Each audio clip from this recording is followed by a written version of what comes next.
अस्सलाम वालेकुम दोस्तों, तो कैसे हैं आप लोग। मैं हूं फैज़ान अली और आप देख रहे हैं वाकफर इन्फो। दोस्तों, हम जब भी माजी में किसी भी बड़े जानवर के बारे में सोचते हैं तो हमारे जहन में सबसे पहले डायनासोर का ही ख्याल आता है। और हम लोग ये सोचते हैं कि डायनासोर ही माजी में तकरीबन सबसे बड़ा जानवर गुजरा है, लेकिन ऐसा बिल्कुल नहीं है। बल्कि माजी में और भी बहुत सारे देवहिकल किस्म के मखलूक़ात और देवहिकल किस्म के जानवर गुजरे हैं जो कि डायनासोर के बराबर जिसामत रखते थे। आज की वीडियो में हम आपको ऐसे 7 जानवरों के बारे में बताएंगे, तो दिल थाम के बैठिए और देखते रहिए इस वीडियो को। नंबर 1, रेड ज़ीला। दोस्तों, हमारी दुनिया में किसी वक्त में एक ऐसा चूहा रहा करता था कि जिसका साइज़ एक गाय के बराबर था। इसे रेड ज़ीला कहा जाता था। और दोस्तों, इसको फोसल्स 1987 में साउथ अमेरिका से मिले थे, यानी कि ये साउथ अमेरिका में रहता था। दोस्तों, इतना लंबा जानवर था कि इसकी खोपड़ी ही 73 सेंटीमीटर लंबी थी। और दोस्तों, इस चूहे की बाइट यानी कि इसका काटना मगरमच्छ, चीते और शेर से भी ज़्यादा खतरनाक था। और ये लकड़ियाँ और फल वगैरह खाकर जिंदा रहा करता था। दोस्तों, इस दुनिया में उड़ने वाले सबसे बड़े परिंदे को अर्जेंटाइव्स कहते हैं और ये 6.5 फीट से लेकर 11.5 फीट तक ऊंचे हो सकते थे। ये दुनिया के देवहिकल तरीन परिंदों में से आते हैं और इनका वजन 60 से 80 किलोग्राम के दरमियान होता था, यानी ये वजन में एक अच्छे खासे इंसान के बराबर थे। और दोस्तों, ये अपने छोटे मोटे शिकार को जिंदा ही निकल जाया करते थे।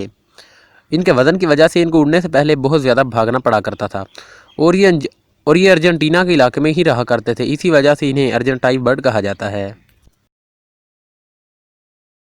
दोस्तों, दिलचस्प बात यह है कि हालिया दौर में एक ऐसे ही परिंदे पकड़े गए हैं कि जो अर्जेंटाइव्स के बराबर वजन रखते हैं।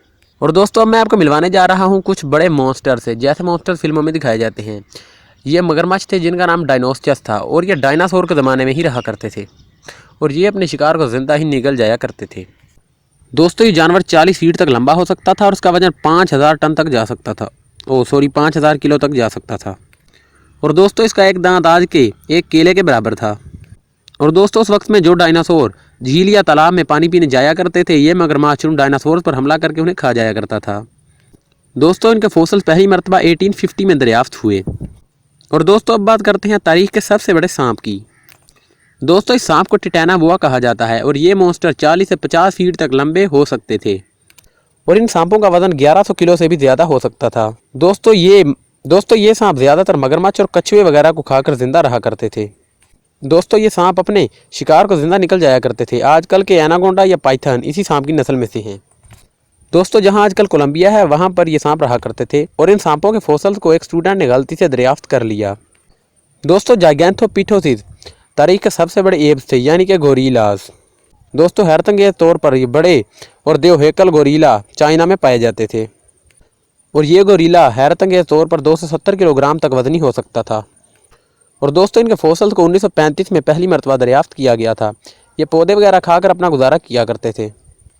दोस्तों, आज भी आपको चाइना और बहुत सारे दूसरे ममालिक में इनके मुजस्मे मिल जाएंगे, लेकिन ये ख़त्म इस वजह से हो गए क्योंकि जंगलों में क्लाइमेट चेंज हुआ और ये ख़त्म हो गए। दोस्तों, तारीख के सबसे बड़े कीड़ों को मैगान्यूरा कहते हैं और ये उड़ने वाले कीड़े 2.5 फीट तक लंबे हो सकते थे।